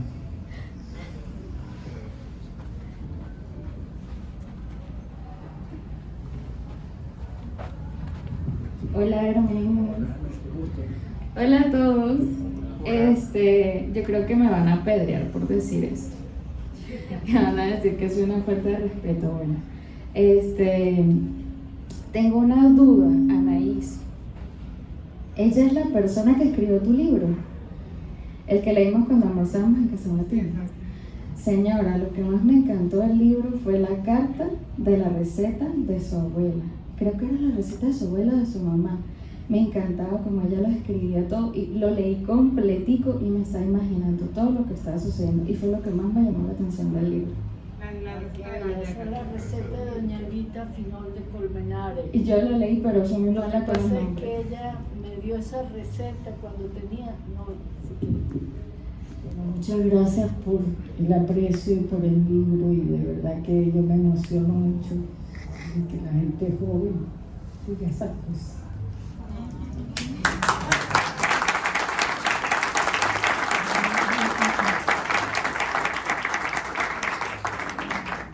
Bueno, esa es doña Evita Finol de Colmenares, que tenía 92 años.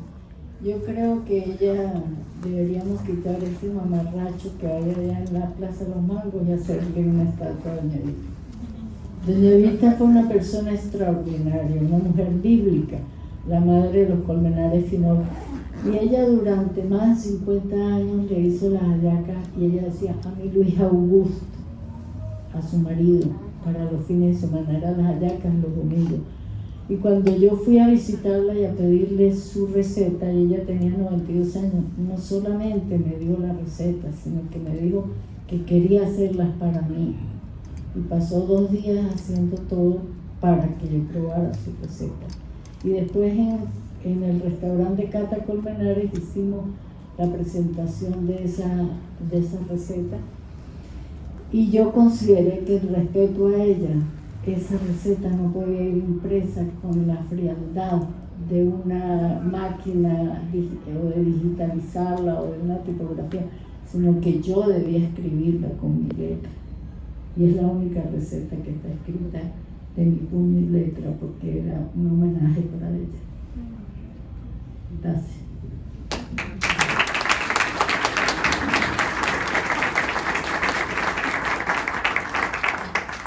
Casi me hace llorar. Mire, bueno, mi pizca es una cosa loca. Ya después le explico por qué. Cuando yo estaba chiquita, por la casa de mi abuela, que mi abuela vivía en un barrio que al día de hoy nunca ha sido asfaltado, nosotros siempre hemos sido una familia de pocos recursos, pero hemos ido construyendo algunas cositas poco a poco. Mi abuela tiene su casa en un barrio en el estado Guárico. Yo soy guariqueña. Y siempre pasaba un camión de gallinas, y mi abuela agarraba y pedía una gallina y ella la hacía al cuello y luego la revolcaba en el piso y hacía una sopa de gallina, me ponía a quitarle los pelitos, y yo me acuerdo el olor de la gallina en el tobito con el agua hirviendo. Yo decía, Dios mío, el calor que hace aquí, mi abuela haciendo sopa, ¿qué es esto? Y era la sopa, y teníamos que cenar, desayunar, almorzar sopa.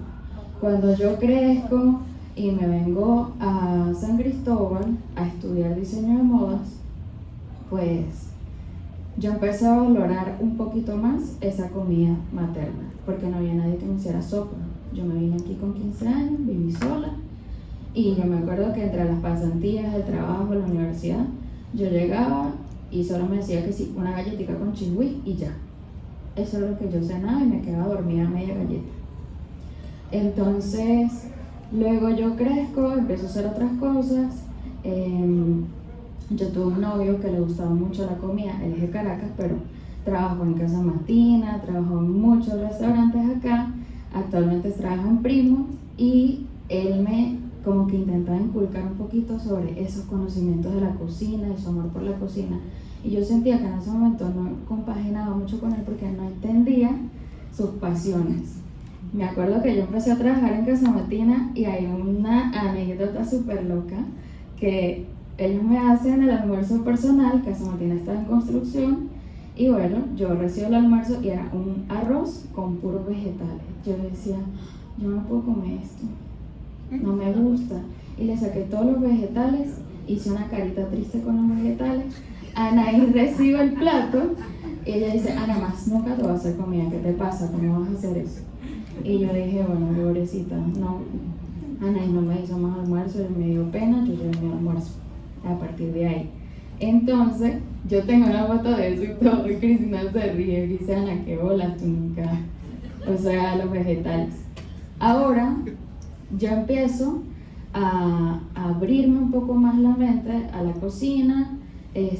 A pesar de que yo pinto todo el día, todos los días, yo me dedico los domingos a hacer algo por mi familia, mi pequeña familia que está aquí, mis hermanos, mi novio y yo. Mi novio actual es de Michelena y él siempre pelea conmigo porque él me dice, amor, la pizca no lleva eso. Yo le digo, cónchale Jorge, pero yo le quiero poner eso, déjame quieta. Entonces yo le pongo, hay una cosa que yo le pongo que yo sé que la pizca no lleva, yo le pongo ají dulce. A mí me encanta que la comida tenga color, tenga texturas, tenga muchas cosas, y el ajicito representa en esa pizca, amor, la comida de mi abuela, esa sopita de gallina, y yo hago una fusión entre la sopita de mi abuela, porque yo no conocía la pizca hasta que llegué a San Cristóbal, y la pizca andina, que la hago con mucho cariño para mi familia, y no uso galletas. Y ese es todo el cuento. Bueno, yo me llamo Ana.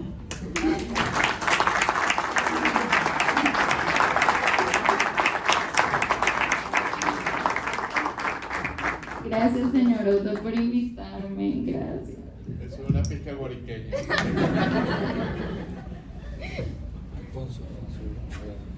Ah, verdad, claro.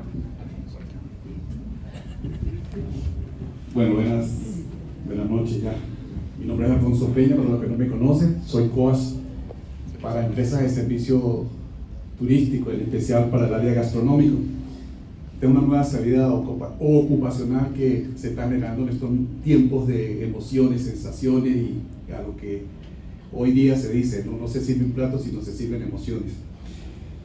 Ya somos dos de Guárico, con esas experiencias de Guárico. Mi esposa es de Guárico y cada vez que yo voy a San Juan de los Morros, tengo que preparar una pizca, tengo que entrar con una pizca y salir con una pizca.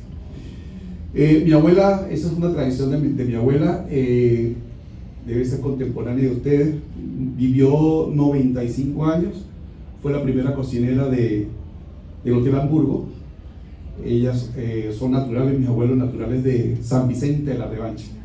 Y la formación, la hechura utilizo las mismas palabras, la hechura de la pizca es tan igual como la relató el arquitecto, y ella decía que cada ingrediente tenía un tiempo para buscar el sabor, la textura, los colores, que primero era la papa, y la diferencia era que la papa la picaba en juliana, no era en cuadritos, y que cada ingrediente tenía su tiempo para poder buscar esa textura y esos sabores. Y el efecto separaba la clara y la ñema, como decía ella. Y yo le decía, pero abuela, ¿por qué se llama pizca? Digo, pues lo que usted agarra con el puñito. Y yo, pero ¿cómo sabe usted ese puñito? Yo, no, ya eso es un cálculo que uno tiene y uno cierra con ese puñito, por eso se llama pizca. Uno de ellos, y bueno, yo lo aprendí pues también. Bien, si él habla de un sistema de medidas, pero lo que quiero, a la pregunta es, me llama la atención cuando ustedes hablan de pizca andina tachirense. Yo no sé si va buscando el mismo proceso de buscar la certificación como el tema del pan del Táchira, pan tachirense. Si eso ya es colocarle un acento, una identidad, una certificación de origen de lo que es la pizca. Como ha evolucionado tanto, en Guárico yo hago la pizca, ya no les queda igual porque igual los procesos, los tiempos de cocción, de todo esto tiene que ver con el gusto de la pizca. Entonces no sé si es que se busca también como el tema del pan tachirense, aprovechando que está aquí nuestro amigo Joaquín. No. Bueno, en realidad nosotros hace ya rato que tenemos estandarizada la receta de la pizca, y ese trabajo se hizo con el CEGA, el Centro de Estudios Gastronómicos, en el año 98. Con Douglas Nieto fue su trabajo de grado, basado en Luis Felipe Ramón y Rivera, y son los 5 recetarios que trabajamos en el Diplomado de Cocina Tachirense. Y como tú bien dices, pues digamos que las recetas patrimoniales están ahí, son inmodificables, ¿no? Son las recetas que consigue Luis Felipe Ramón y Rivera hasta los años 60, que sale su libro, que se publica en la Biblioteca de Autores y Temas Tachirenses. Ahí está la pizca que aparece desde la colonia y llega hasta el siglo XIX.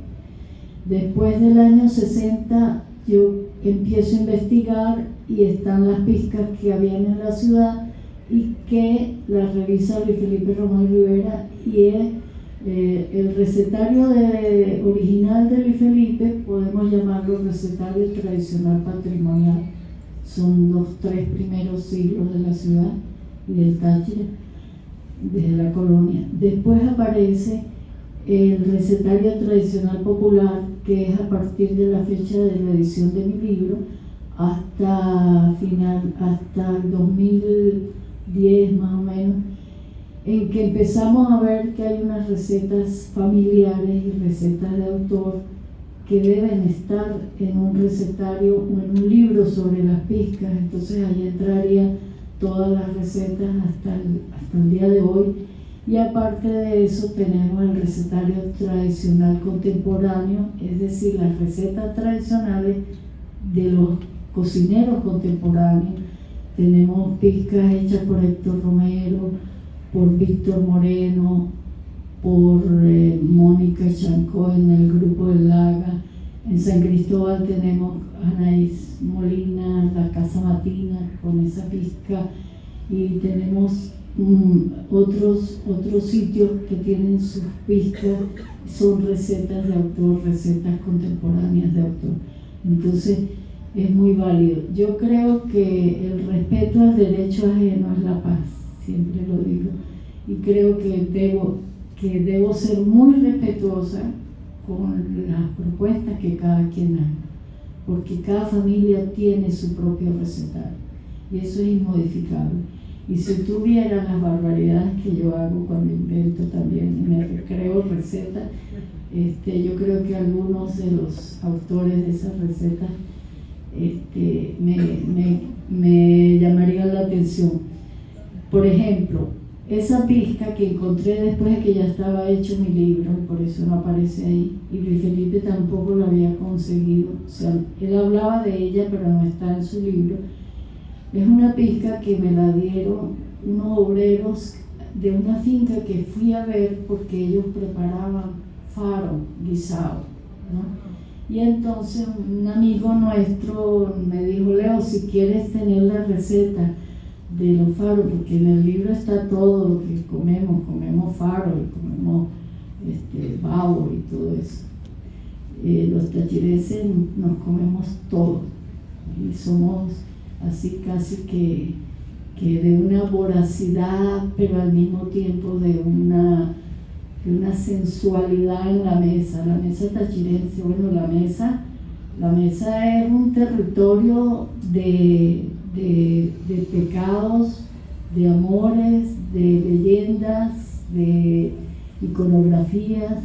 La mesa, como muy bien dijo Laura Esquivel, Es un sitio en donde se concentran todas las energías de la mar, porque comer es un acto de sobrevivencia en principio, pero cocinar es un acto de amor, y el fogón es un acto de amor, y tú cocinas para quien amas.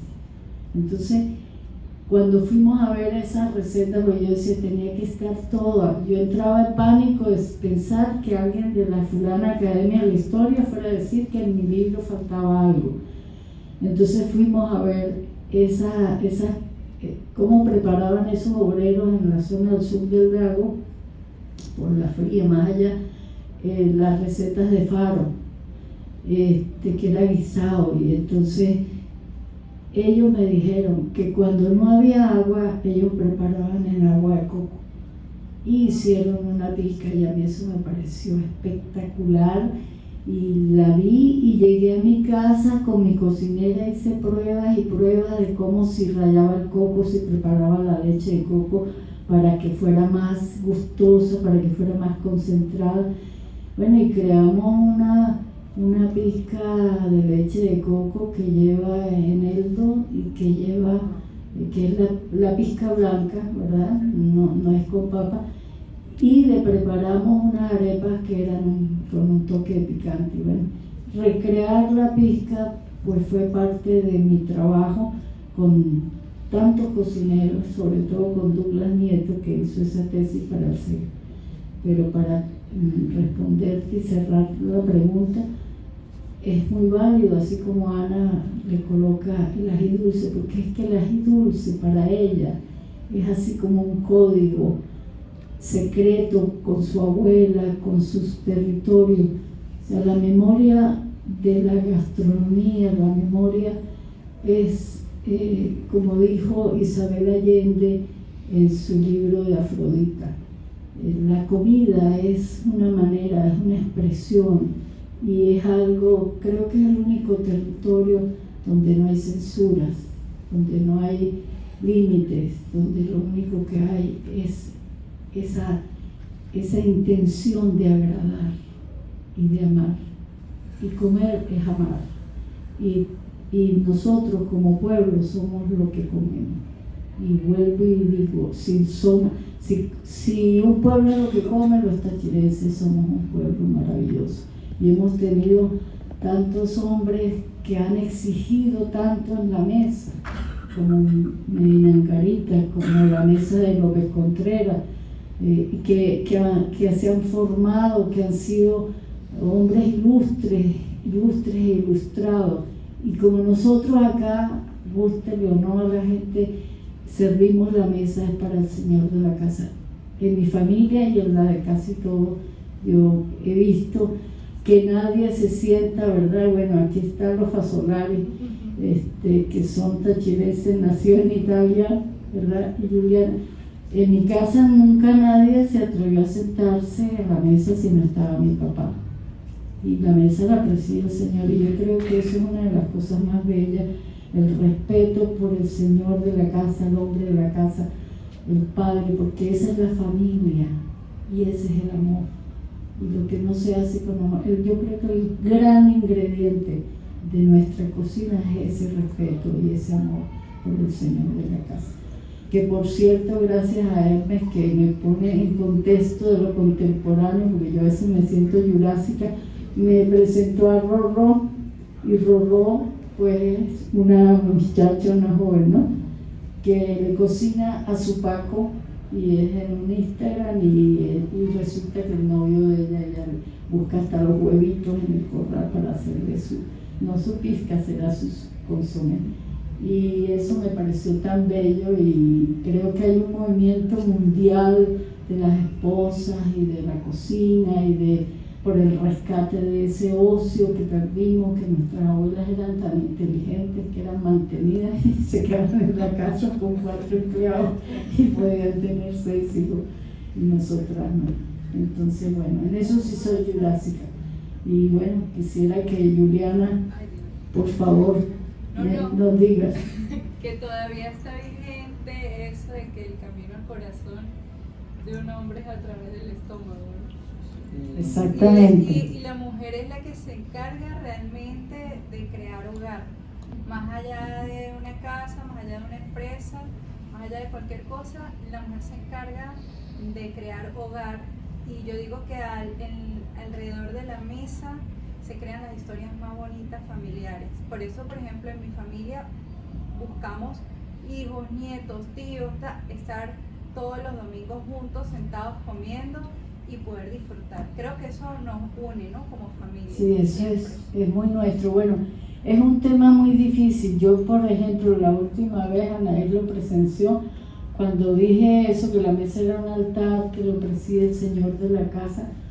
Mónica Jancó, abogada alemana, caraqueña, dirige el Lagan, la OCAT, dijo, pero eso ya no es así. Yo le dije, gracias a Dios sigue siendo así, en gran parte de nuestra familia. Dijo, no, pero, y dijeron algunas de las niñas que estaban ahí, pero eso yo no lo haría, eso yo no lo hago. Entonces yo le digo, bueno, nosotros lo hacemos para quienes se lo merecen. Y yo no sé si los señores tachirenses sean mejor que los de ustedes, pero ellos se lo merecen.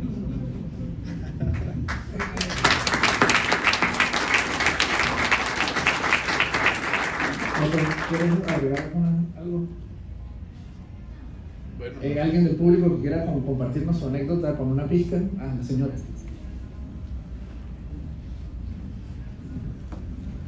Ese es un tema controversial. aquí viene una pizca maracucha. Muy buenas tardes para todos, gracias por la invitación. Mi nombre es Irma Ocando, yo soy la mamá de Anita, que la mayoría la conocen. Yo soy zuliana del sur del lago y pues doña Leonor nos ha nombrado la pizca con leche de coco. En el Zulia no le decimos pizca, le decimos caldo de coco con huevo cuajado. Mi mamá la hacía. Es un caldo, o sea, se saca la leche del coco, como para hacer cualquier comida en coco, pero se usa la leche de coco. Se pone a hervir, se le pone cebolla, se le pone achote para que quede rojito, poquita papa, se hierve eso y luego cuando ya va a estar, se le ponen los huevos que queden cuajados. Eso es todo. Y no lo hacíamos para el desayuno, solo se hacía para el almuerzo cuando no había ni carne, ni pollo, ni ninguna proteína, entonces esa era la salvación. Hoy vamos a comer caldo de coco con huevos cuajados. Eso era lo que quería compartir para explicarles lo que la doña Leonor nombra como pizca de coco. Gracias.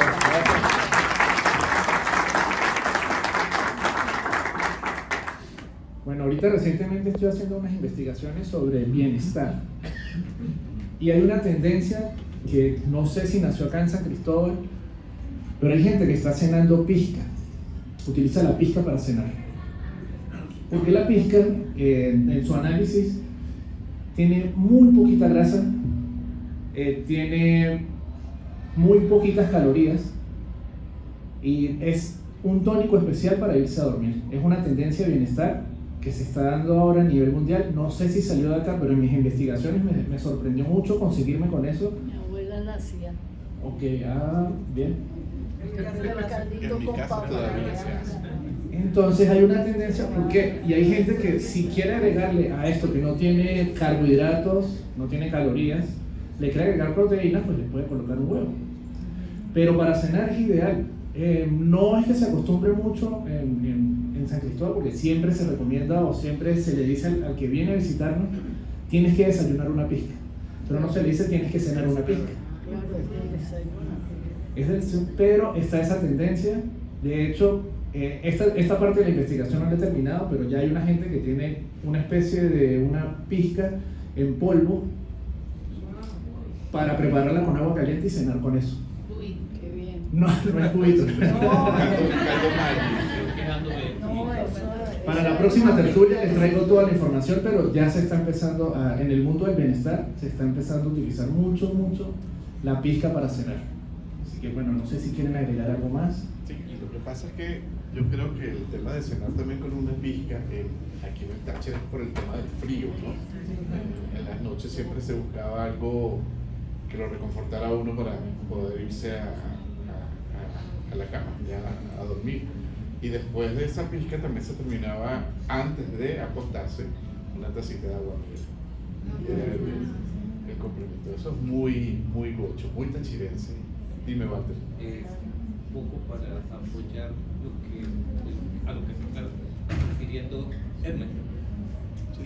Tiene mucho sentido lo que acabas de decir. Hay justo en este momento una recuperación del sodio que había sido execrado de la alimentación, al parecer por mala información. Eso es lo que se está dirimiendo ahorita. Y tratar de recuperar la hidratación isotónica, que tiene equilibrio de sales minerales. Entonces tiene sentido usar la pizca para la cena. Cenar con aguamiel, guarapo, o hacer un cierre del día equilibrando la hidratación con sales minerales. Sí, sobre todo la sal, porque sí hubo una época en que la sal era muy mal vista y está volviendo como a ser protagonista. Pero el tónico ese, la pizca para cenar, sí es una tendencia que está realizando. Hagamos un ejercicio. Ahorita acaba de entrar su nombre, el señor Pablo, el chef de acá del hotel. No sé si todos ustedes sintieron el aroma. Bueno, eso es importante. ¿Qué pensaron ustedes a lo que está saliendo ese aroma de ese caldito? ¿Qué les trae a la memoria? ¿Qué piensan? Que tenemos efectos especiales. Aparte de tener hambre, aparte de tener efectos hambre. Esta es una conferencia 4D, una Sí. cosa así. ¿Qué les trae a la memoria? ¿Qué piensan? Activa memoria ancestral. Todos los recuerdos del pasado que A la niñez, inmediatamente. A la niñez, sí. Algunos pueden oír a su abuela, a su mamá llamándolos a desayunar o a cenar, o ese olor, cuando, no sé, los que estamos grandes ahorita y llegábamos de rumba, queríamos tomarnos un caldito para entonar el estómago después de tanta bebida y tanto desorden. Sí, yo hago un ejercicio de mindfulness cuando tengo equipos de trabajo y solamente les doy a oler en su estado de concentración la cebolla y el cilantro, y automáticamente después los relatos y la combinación de ideas, qué pasó en ese momento, nos lleva a ese espacio, incluso el olor del chimón, el olor del café, o sea, lo llevamos a ese momento único que vivimos cuando estábamos con los abuelos en el campo. Es correcto, y ese olor todos los tachirenses lo identificamos. Sabemos que por ahí viene una pizca, o un caldito de papas. Es definitivo. Vamos a darle la palabra.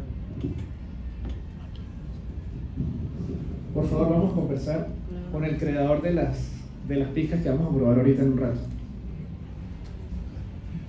Muchas gracias, buenas tardes o noches ya. Sí, gracias. Mi nombre es Pablo Carnevale, soy descendiente de italiano y pues tengo un poquito de experiencia en cocina desde hace unos 30 y desde muchos años en este campo. La pizca de hoy se ha hecho con la receta básica, con la receta tradicional. La pizca negra o azul, como también le dicen, y la pizca blanca. La señora Leonor me dijo que le hiciera a mi gusto. La blanca la hice con papa. Se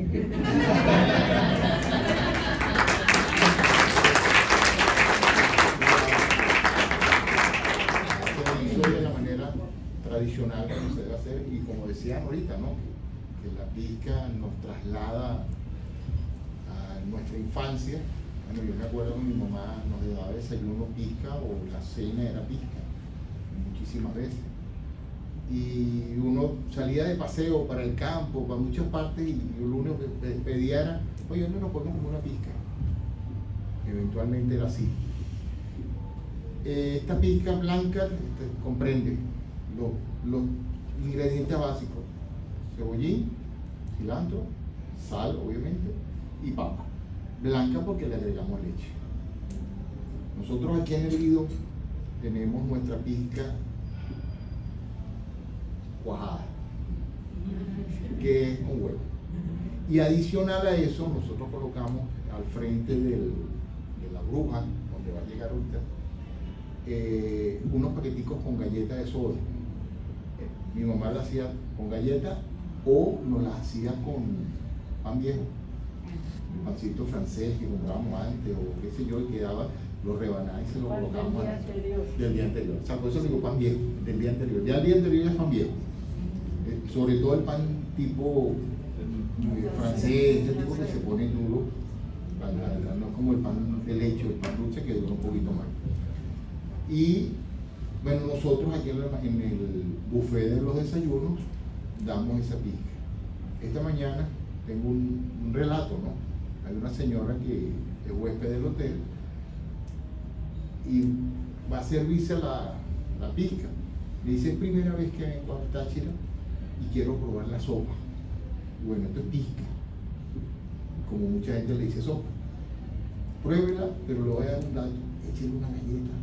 Y me dice, sí, se llevó su pizquita a la mesa, agarró el paquete de galletas y lo desmoronó todo y se lo echó.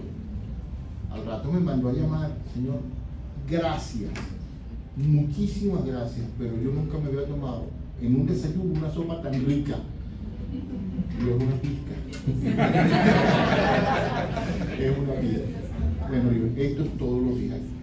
Hay mucha gente que viene de afuera que nunca, o sea, a ver, ustedes van a otra parte del país y es muy raro que una gente desayune con sopa. De repente en las costas, que la gente se toma un caldito de pescado, una cuestión así, pero es difícil que uno vaya a cualquier sitio del país que no sea los Andes, donde te desayunes con una sopa. Por eso es tan autóctono de nuestro de aquí, de nuestra región, que vale la pena llevarlo con orgullo, ¿no? Así que ahorita les invito a que degusten de esta pizca, que se ha hecho con mucho cariño, acompañada con su arepita.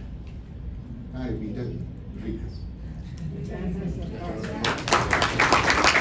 Bueno, yo siempre digo que lo más importante en todas partes, e incluso en el Salón del Trono, es el cocinero.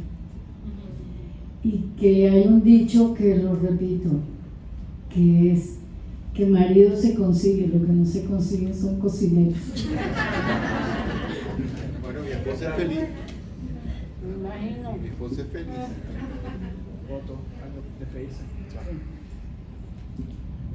Bueno, ya lo que queda es probar esta maravillosa pizca, ¿no? Sí, señor. La sopa, como le decía la huésped. Muchas gracias a todos ustedes. No sé si les quedó claro ya las diferencias de lo que es una pizca tachirense negra, una pizca blanca, una pizca cuajada y ya lo que deriva este plato base, que es un caldo de papas en sus diferentes versiones. Como lo dijo Leonor, pues está muy bien documentado lo que debe ser la receta patrimonial de la pizca. Esa es inmodificable. Y luego vienen las versiones personales, las versiones familiares de cada uno de ustedes. Les agradezco muchísimo su asistencia, que nos hayan acompañado en esta primera cita y bueno, Leonor terminará de llevarlos a esta maravillosa degustación. Gracias al maestro Pablo Carnevale, que es una institución en el Táchira, y su trabajo que nos dedicaremos a divulgar y a que ese recetario de sus recetas de autor que está ahí esperando salir al público sea una realidad y esté en nuestra tertulia. Y bueno, y el secreto ese que plantea Hermes de que las noches comen pizca, eso no es nuevo. Lo nuevo es la mirada de lo saludable, de lo que significa cuáles son los componentes y por qué tomar pisca. Y había una costumbre acá que las abuelas con los nietos, sobre todo, de guardarles un caldito porque salían a rumbear y regresaban a tomarse una pisca y decían: mi hijito tiene que tomarse una pisca porque borracho que no come pisca se muere temblando. Hay una anécdota cuando yo era muchacho. Bueno, todavía soy muchacho. Cuando salíamos a la discoteca o salíamos a una fiesta, o sea, ¿qué vamos a hacer? ¿Qué vamos a hacer? No, vámonos para el mercado a comernos una pisca. Muchísimas veces lo hicimos, digamos, a los pequeños comerciantes, a esa cantidad grande de puestos de comida, y uno a las 5 de la mañana se estaba tomando su pisquita ahí. Era ya casi una tradición. No, nos vemos en el mercado, donde fulana, que ella la hace muy rica, donde Perencejo, o sea, es algo que ya es era una tradición esa época. Hoy en día, pues, yo dejé de ir a su sitio. Ya no voy, ya las hago en la casa. Así que eso es lo que quería comentarles, ¿no? Es algo que lo llevamos, pues, es algo nuestro, ¿verdad? Bueno, Marcia, tú que eres nuestra anfitriona, de verdad que la agradecida. degustación. Gracias, bueno, comenzamos con la degustación, sí, gracias a todos por estar acá. Seguimos pues anunciando este tipo de tertulias acá en Lidotel. Gracias a Pablo, chef, que está haciendo algo extraordinario aquí en Lidotel, en Miura. Y bueno, es como el comienzo. Está empezando con nosotros y lo está haciendo excelente. Eso bueno, impulsando el desayuno, ya saben que pueden venir acá a Lidotel y disfrutar del desayuno, nada más, no solamente hospedarse, sino también poder disfrutar de la gastronomía de nosotros acá, tachirense. Yo soy valenciana, pero bueno, verdad que la pisca y todo me tiene enamorada. Y bueno, a disfrutar. Así es, pues adelante. Gracias a ti, Mira, una pequeña anécdota antes de culminar. Nosotros llevamos aproximadamente 2 años haciendo estas tertulias privadas. O sea, es la primera vez que empezamos a conversar abiertamente, o sea, rompimos esa cuarta pared. Éramos clandestinos. Y llevamos 2 años así conversando y van a venir, o sea, queremos seguir repitiendo esto, así que la próxima semana vamos a tener otro tema con este tipo de dinámicas. Va a venir Joana, que es sommelier acá del Táchira, va a estar con nosotros la próxima semana. Pero estas conversaciones las hemos tenido muchísimo tiempo alrededor de la gastronomía, de cómo la gastronomía es algo transversal, porque está en muchísimas áreas, ¿sabes? No es algo que es único en un solo ámbito. Entonces vamos a navegar por todo eso, vamos a conversar por todas esas conversaciones que hemos tenido en 2 años, que han sido muy nutridas, donde discutimos cosas que no nos parecen. Ya que estamos rompiendo el hielo, las próximas conversaciones hasta vamos a terminar peleando aquí en la mesa también, discutiendo. Pero están invitados, así que vengan la próxima semana, vengan a todas las actividades que vamos a tener a través de la Cátedra de Cocina Tachirense, que comenzó como un movimiento, ya hoy es una institución, ya hay diplomados, van a venir próximos talleres. Las personas que quieran formarse a nivel conceptual de todo lo que implica la gastronomía, todo lo que implica la cocina, las puertas están abiertas, pueden conversar con nosotros, pueden conversar con Leonor. Próximamente vamos a aperturar el diplomado y el taller preliminar para que vayan viendo, o sea, cómo se involucra el Táchira con todo el universo gastronómico, porque hay muchas conexiones del Táchira con muchísimos lugares del planeta. Y de verdad es un viaje fascinante que invito a que se sumen a todo esto. Así que muchísimas gracias por venir, es un honor para nosotros contar con la presencia de ustedes. Están bienvenidos para la próxima semana también. Gracias, Omar. Gracias.